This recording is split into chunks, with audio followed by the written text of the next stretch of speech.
شاه علی شاه نعره حیدری یا علی یا علی یا علی مدد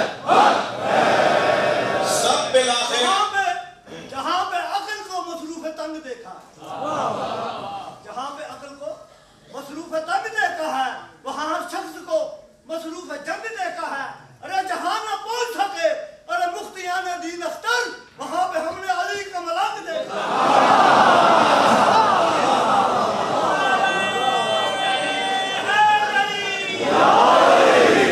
بھائی میں جس قبیلے سے تعلق رکھتا ہوں وہاں کے کچھ لوگ میرے اس لہجے کو پسند نہیں کرتے. وہ کہتے ہیں مولانا ملنگی کو فروغ دے رہے ہیں.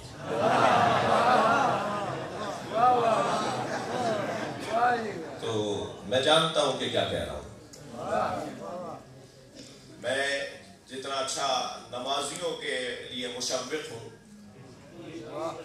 روزہ داروں کے لیے حوصلہ افزا ہوں، حاجیوں کے لیے روح افزا ہوں، وہاں میرا فریضہ بنتا ہے کہ ملنگوں کے لیے بھی ہمت افزا بنوں. اس لیے کہ ملنگ میں اور مجھ مولوی میں ایک اشتراک ہے، اور اشتراک یہ ہے کہ میں بھی علی کو پہلا مانتا ہوں. صلوات پڑھیں محمد وآلہ.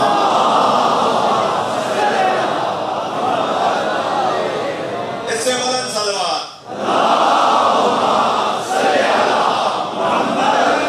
کوچی دروازے کی گلیاں گونج اٹھے بلندر صلوات.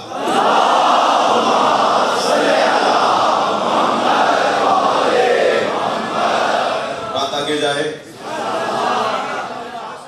لہذا ہر زمانے میں ایک امام کی ضرورت ہے، اور امام یعنی جو عالم الکتاب ہو، امام یعنی کہ جو گواہ رسالت معاب ہو. ہر زمانے میں عالم الکتاب کا ہونا ضروری ہے. شقیق بلخی کہتے ہیں کہ میں حج کے سفر پہ تھا کہ مقام قادسیہ پر میرا گھوڑا جب پہنچا اور میں نے اپنے گھوڑے کو لگام اس کی باندھی، اسے روکا، اور میں نے دیکھا کہ سراؤں اور مسافر خانوں میں اور جگہ جگہ چبوتروں پر جیسے مختلف قافلوں کے لوگ ٹھہرے ہوئے ہیں. تو انہی کے درمیان ایک مرتبہ میری نگاہ گئی کہ ایک علیحدہ سے جوان بیٹھا ہوا ہے جس کی پیشانی پہ سجدے کا نشان چاند دکھائی دے رہا ہے،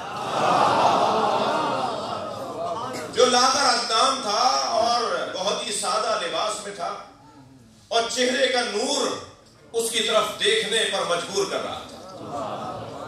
حسن اس کا ایسا تھا کہ اگر کوئی کہہ دے کہ اسی کو یوسف کہتے ہیں تو بجا ہو اور صحیح ہو، مگر اس کی سادگی اور اس کی طبیعت کے اندر خاکساری مجھے یہ سوچنے پہ مجبور کر رہی تھی کہ یہ کوئی صوفی جوان ہے جو ان پیسے والوں کو تنگ کرے گا. میں لفظ بدل دوں، یہ کوئی ملنگ ہے جو ان پیسے والے جو مسافر حاجی آئے ہوئے ہیں. مقام قادسیہ ہے. شقیق بلخی روایت کر رہے ہیں. بچے جوان ذرا اپنے ذہن میں یہ نام بٹھا کر جائیں. میں نے سوچا یہ کوئی صوفی جوان ہے، یہ مسافروں کو حاجیوں کو تنگ کرے گا، ان سے کوئی مدد مانگے گا، ان سے کچھ کہے گا کہ مجھے یہ دے دو وہ دے دو. تو میں اس کے پاس جاؤں اور اس کو کہوں کہ یہاں سے جاؤں. تو جیسے ہی میں اس کے قریب پہنچا تو اس نے آواز دے کر کہا یا شقیق اجتنبوا کثیرا من الظن ان بعض الظن اسم. بعض گمانوں سے پرہیز کیا کرو، اس لیے کہ بعض گمان گناہ ہوتے ہیں. کہنے لگے میرا تو میرے ہاتھ پیر کانپنے لگے. میں ان کے بارے میں کچھ سوچتا آ رہا تھا اور انہوں نے تو میری سوچ پڑھ لی. تو میں نے چاہا کہ ان سے معافی مانگنے کو آگے بڑھوں کہ اچانک 4-6 لوگ برابر بیچ میں سے آ گئے، رستے میں آ گئے، اور میں ان سے بچ کے نکلنے لگا تو وہاں جو دیکھا تو وہ تھا ہی نہیں. اچانک جیسے کوئی ہوا کی طرح کوئی کچھ لوگ سامنے آئے اور میری آنکھوں سے اوجھل ہو گیا. اب میں ڈھونڈتا رہا قافلوں میں مگر وہ مجھے شخص نظر نہیں آیا, وہ جوان نظر نہیں آیا, وہ خوبرو, وہ حسین, وہ یوسف زمان. کہتے ہیں کہ پھر ہم نے قافلہ ہمارا روانہ ہوا اور پھر ہم مقام زبالہ پر پہنچے. مقام زبالہ پہ جب سواریاں قافلوں کی اترنے لگیں, سواریاں رکنے لگیں, لوگ اترنے لگے اور اپنے اپنے جگہوں پر جا کے آرام استراحت کرنے لگے, تو میں بھی ایسے ہی روانہ ہو رہا تھا کہ اچانک میری نگاہ پڑی کہ وہی جوان بیٹھا ہوا ہے.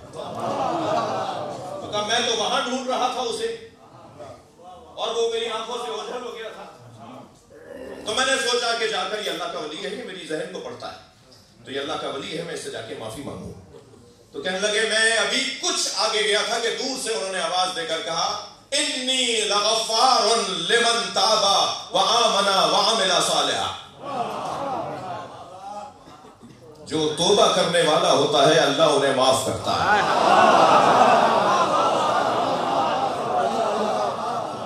کہنے لگے پھر ایک مرتبہ میں لپک کر تیز ہوا کہ اس سے جا کے لپٹ جاؤں, پیار کروں, ملوں. یہ تو کوئی ابدال ہے, یہ تو ابدال ہے جو میرے حالات کو اور میری سوچ کو جانتا ہے.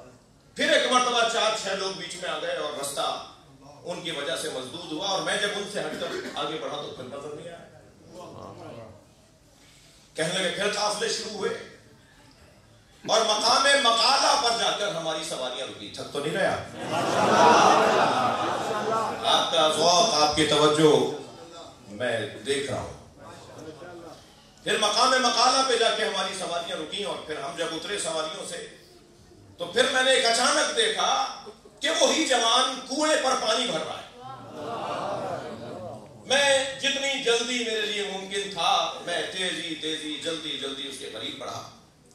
ابھی کچھ قریب گیا تھا کہ چمڑے کا ڈول تھا جس سے وہ پانی بھر رہا تھا, اس ڈول کی رسی ٹوٹی اور وہ ڈول پانی میں چلا گیا. جیسے ہی وہ ڈول پانی میں گرا تو اس نے آسمان کی طرف دیکھ کر ہاتھ اٹھائے اور کہا انت ربی اذا زمنت فاطعمنی واشربنی یا رب ما لی سواہا. کہنے لگے اس کی یہ مناجات میں سننے لگا, وہ یہ کہہ رہا تھا اللہ سے کہ یا اللہ جب میں پیاسا ہوتا ہوں تو تو ہی تو پانی پلاتا ہے. تھک رہے ہیں آپ میری بات کو. یا اللہ جب میں بھوکا ہوتا ہوں تو تو ہی تو ہے جو مجھے سیراب کرتا ہے. میرے پاس اس ڈول کے علاوہ کوئی اور ڈول نہیں ہے. بس اس نے جیسے ہی کہا نا مالی سواہا, میرے پاس اس ڈول کے علاوہ کوئی اور ڈول نہیں ہے, کہ ایک مرتبہ کنویں کا پانی ابلنے لگا. پانی باہر چھلک کے نکلنے لگا جیسے کنویں میں تلاطم ہو رہا ہو, جیسے سمندر میں طغیانی آتی ہے ایسے کنویں میں طغیانی آنے لگی, اور وہ ڈول نکل کے باہر آیا اور اس نے بڑھ کے اس ڈول کو اٹھایا اور پھر اس سے اپنے مطلب کا اور اپنی ضرورت کا پانی بھرا. میں آگے بڑھ رہا تھا کہ ایک اچانک 2-4 نہیں, ایک بڑا غول, ایک بہت بڑی تعداد حاجیوں کی اور مسافروں کی میرے درمیان آ گئی. اور پھر میں نے ایک مرتبہ وہاں دیکھا تو وہ کنویں کے سر پر یعنی منڈیر پر اور کنویں کے پاس سر چاہ نہیں تھا. پھر مجھے ایک مرتبہ پریشانی ہوئی کہ یا اللہ میں اس کو کیسے پاؤں, میں اس تک کیسے پہنچوں. میں تھک مان کر ایک جگہ جا کے بیٹھ گیا کہ اچانک مجھے نظر آیا کہ وہی جوان ڈول ہاتھ میں لیے گزر رہا ہے. میں اٹھ کے بڑھنے لگا اور بڑھتے بڑھتے اسے دیکھنے لگا تو میں نے کیا دیکھا کہ اس نے چند مشت خاک زمین سے اٹھا کر ڈول میں ڈالا اور ڈول کو ہلایا اور مجھے آواز دے کر کہا قریب آؤ شربت پی لو.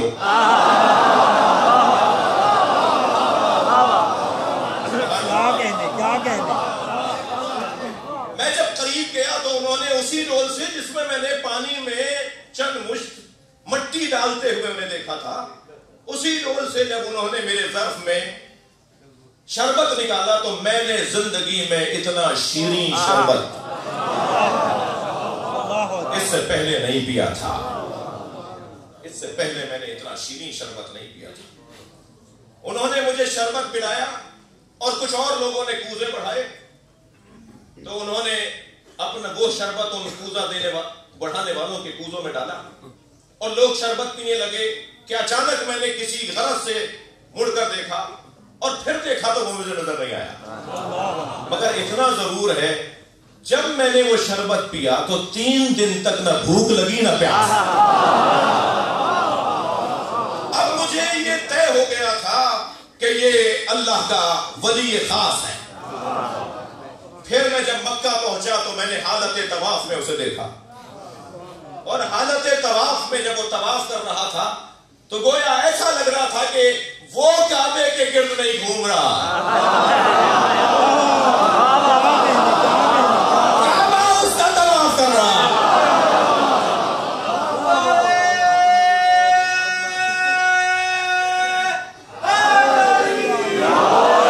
میں اس منظر کو دیکھ کر پریشان ہوا، حیران ہوا، آخر یہ کون ہے؟ اس کمال کا انسان کون ہو سکتا ہے؟ تو میں نے ایک طواف کرتے ہوئے حاجی سے کہا مجھے وہ بتاؤ کہ وہ کون ہے، وہ جو طواف کر رہا ہے وہ کون ہے؟ تو اس نے میرا ہاتھ دباتے ہوئے کہا تمہیں نہیں پتا یہ موسیٰ بن جعفر ہے، یہ موسیٰ کاظم ہے. صلوات پڑھے محمد و آل محمد.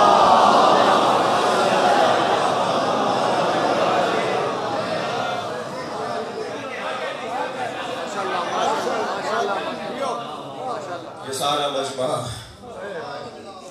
امام موسیٰ کاظم سے شربت پینے آیا ہے. یہ گلی، سامنے کی جگہ، یہ میری بہنیں، یہ چھوٹے چھوٹے بچے،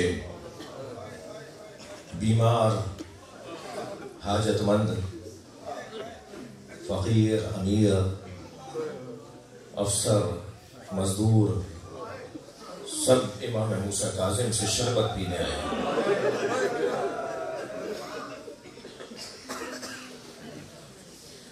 مولا ہمیں بھی سیراب کر دے، ہمیں بھی کچھ عطا ہو. باب الحوائج جو مانگنے سے پہلے دیتا ہو، جو سوچیں تو دے دے، وہ ولی خاص خدا. چلیے ذہنوں کو، اپنے ذہنوں کو ذرا ایک اور باب الحوائج تک لے چلیے. جناب بخاری صاحب نے خواہش کا اظہار کیا، مگر مجھے اجازت دیں کہ میں جو سوچ رہا ہوں وہی ہو. ایک باب الحوائج کی بارگاہ میں چلتے ہیں جسے عباس کہتے ہیں. ہم حضرت عباس کو سلام کر لیں تاکہ امام موسیٰ کاظم کی توجہ ہماری طرف ہو جائے. مولا آپ بھی ہمارے ساتھ کربلا چلیے. حسین کا با وفا بھائی 3 سال کا سن تھا. مولا حسین نے قمبر سے پانی مانگا تھا. قمبر کتنی جلدی گئے ہوں گے پانی لینے، مگر مولا علی نے دیکھا کہ قمبر سے پہلے عباس پانی لا رہے ہیں. مگر کمسینی تھی، ظرف جو مولا حسین کے لیے بھر کے لائے تھے کہ جلدی مولا حسین تک پانی پہنچ جائے، وہ ظرف اپنے سر پہ اٹھایا ہوا تھا کہ پانی چھلک چھلک کے بازوؤں پر آ رہا تھا اور علی بیٹھے دیکھ کر رو رہے تھے. اجرکم اللہ، اجرکم اللہ. جیسے ہی حضرت عباس قریب آئے، مولا علی نے ہاتھ سے پانی لیا، مولا حسین کو دیتے ہوئے فرمایا حسین آج تو عباس پانی لے آیا. اجرکم اللہ، اجرکم اللہ. جب آپ بلند آواز سے روتے ہیں نا تو روحانیت اور نورانیت کا مرحلہ ہوتا ہے، حاجات قبول ہونے کا مرحلہ ہوتا ہے. آج تو عباس پانی لے کر آ گیا، مگر کل کربلا میں تمہارے بچوں کے لیے پانی لینے جائے گا، مگر یہ عباس پانی نہیں لا سکے گا۔ اور اے حسین، یہ جو عباس کے بازو تر ہوئے نا، پانی لاتے ہوئے جو پانی چھلکا ہے اور عباس کے بازوؤں پر آیا ہے، یہ جو بازو تر ہو گئے نا، یہ بازو کٹ جائے گا۔ عزادارو حق ہے، بلند آواز سے رونا حق ہے۔ جناب ام البنین کو جب پتا چلا تھا نا کہ حسین مارے گئے، مدینہ منورہ میں جو رونے آئے، جن کے مذہب میں رونا جائز ہے، وہ تکلف کر کے نہیں رویا کریں۔ جب مدینے میں پتا چلا کہ حسین مارے گئے تو بے ساختہ کہا میں عباس کو دودھ نہیں بخشوں گی، میں نے عباس کو اس لیے جوان دیا تھا کہ حسین مار دیا جائے۔ جب خبر آئی نا کہ عباس پہلے مارے گئے، پھر حسین مارے گئے، عباس کربلا میں پہلے شہید ہوئے، پھر حسین بعد میں شہید ہوئے، تو فرمانے لگی عباس کو بھی کوئی مار سکتا ہے؟ اجرکم اللہ، میں نے پالا ہے عباس کو، میں جانتی ہوں میرا بچہ کیسا بہادر ہے، دنیا میں کوئی پیدا نہیں ہوا تو میرے بچے کو مارے۔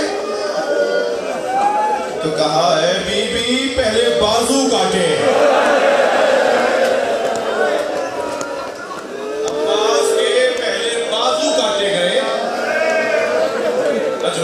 اجرکم اللہ، مجھے جلدی نہیں ہے، آپ بھی تکلف کر کے نہ روئیں۔ یقین جانیے جب بلند آواز سے گریہ ہوتا ہے نا، گریہ بلند آواز سے ہوتا ہے تو اس وقت فرشتوں کا نزول ہوتا ہے، آئمہ کی توجہ ہوتی ہے، خاص کیفیت مجلس پر حاکم ہوتی ہے۔ پہلے عباس کے بازو کاٹے گئے، پھر عباس کے جب بازو کاٹ دیے تو عباس کی آنکھ میں تیر مارا گیا۔ اجرکم اللہ، عباس آنکھ سے تیر کیسے نکالے؟ اس لیے کہ بازو نہیں ہے، چاہا کے جھک کر گھٹنوں کے درمیان تیر کا پھل لے کر اس پھل کو کھینچے تاکہ تیر باہر آ جائے، تو سر پہ گرز آ کے لگا، پھر عباس سے گھوڑے پر بیٹھا لے گیا۔ اور رونے والوں یہ بھی نہیں کہا مولا میری مدد کیجئے گا، بلکہ فرمایا میرا سلام آخر۔ حضرت ام البنین کو جب بیان کیا گیا نا کہ کیا ہوا عباس کے ساتھ، فرمایا مولا میرا سلام آخر۔ اب ادھر حسین گھوڑے پہ بیٹھے اور یہ کہتے ہوئے آگے بڑھے تم نے میری کمر توڑ دی، الآن انکسر ظہری۔ اجرکم اللہ، باب الحوائج کا تذکرہ کر رہا ہوں، تم نے میری کمر توڑ دی۔ یہ کہتے ہوئے اپنے گھوڑے پہ، گھوڑا تیز دوڑ رہا ہے، گھوڑا دوڑتا جا رہا ہے کہ ایک مرتبہ دوڑتا ہوا گھوڑا رک گیا۔ تو امام نے کبھی مارا نہیں اپنے گھوڑے کو، کبھی چابک نہیں مارتے تھے امام حسین، اپنے گھوڑے کی گردن پہ ہاتھ پھیرتے ہوئے فرمایا میرا بھائی بلا رہا ہے، اے راہبار مجھے جلدی عباس تک پہنچا دے۔ سنیں گے عزادارو، ذوالجناح نے ایک طرف اشارہ کیا، اب جب امام نے وہاں مڑ کے دیکھا تو عباس کا کٹا ہوا بازو تڑپا، فوراً اترے ہی گھوڑے سے، عباس مولا کا بازو اٹھایا، گھوڑے پر پھر بیٹھے، پھر ذوالجناح روانہ ہوا۔ اجرکم اللہ، تھکیں گے نہیں، پھر گھوڑا روانہ ہوا، دوڑتا ہوا گھوڑا پھر رکا۔ امام نے پھر فرمایا ہے میرے راہبار مجھے میرے بھائی تک پہنچا دے۔ گھوڑے نے ایک اشارہ کیا، امام نے مڑ کر دیکھا تو دوسرا کٹا ہوا بازو نظر آیا۔ میرے مولا پھر گھوڑے سے اترے، دوسرا بازو اٹھایا۔ اب میں رونے والوں سے سوال کروں، جب مولا حسین نے یہ دیکھ لیا کہ عباس کے بازو کٹ گئے تو کیا یہ سوچتے ہوئے نہیں جا رہے ہوں گے کہ میرے بھائی کو کیسے مارا، میرے بھائی کے بازو کاٹ دیے؟ اجرکم اللہ، گھوڑا پہنچا حضرت عباس کے بدن کے قریب، حسین گھوڑے سے اترے، آگے بڑھے، حضرت عباس کا سر اپنی آغوش میں لے لیا۔ حضرت عباس نے آہستہ دھیرے دھیرے آہستہ حضرت عباس نے اپنا سر ہٹا دیا۔ امام نے پھر آغوش میں لیا، پھر ہٹایا، تو پیشانی کا بوسہ دیتے ہوئے فرمایا عباس تم اپنا سر ہمارے زانوں سے کیوں ہٹاتے ہو؟ تو سنیں گے فرمانے لگے مولا یہ شہزادوں کی جگہ ہے. کہاں زانو حسین، کہاں غلام کا سر؟ فرمایا عباس ہم چاہتے ہیں تمہارا سر ہمارے زانوں پہ رہے. فرمایا عباس کوئی وصیت ہو تو کرو. فرمایا مولا جب میں دنیا میں آیا تھا سب سے پہلے آپ کا دیدار کیا تھا، اب دنیا سے جانا چاہتا ہوں تو آخری دیدار آپ کا کرنا چاہتا ہوں. فرمایا کیا چیز مانے؟ کہ مولا میری ایک آنکھ میں تیر لگا ہے اور ایک آنکھ میں خون جمع ہے. مولا میرے بازو ہوتے تو زحمت نہ دیتا، میری آنکھ کا خون اگر صاف کریں تو میں آپ کے چہرے کا دیدار کروں. امام نے ابا کے دامن سے عباس کی آنکھ سے خون صاف کیا، آنکھ کھولی تو مولا کا دیدار کیا. فرمایا عباس کوئی اور وصیت؟ فرمایا مولا میرا لاشا خیمے نہ لے جائے. اجر کمال اللہ، اجر کمال اللہ. ایسے یہ حق ہے بلند آواز سے رونے کا. علامہ نقل صاحب بیان کرتے ہیں کہ یہ جو وصیت ہے نا کہ میرا لاشا خیمے نہ لے جائیے گا، اس کے دو سبب تھے.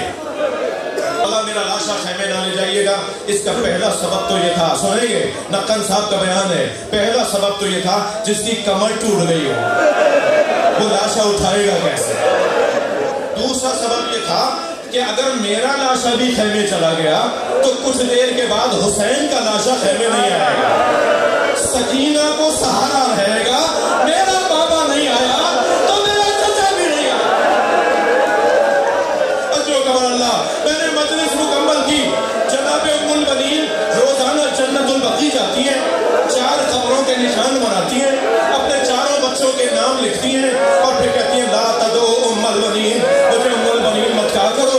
ام البنین تو بیٹوں کی ماں تو کہتے ہیں. میرے وہ بیٹے کہاں ہیں جن کی میں ماں؟ عباس کوئی اور وصیت؟ مولا میں آپ کا چہرہ دیکھ کر نبی مجھے لینے آئے، میرے بابا علی آ گئے، مولا میری ماں زہرا آ گئی. فرمایا عباس اب ایک ہماری خواہش پوری کر دو.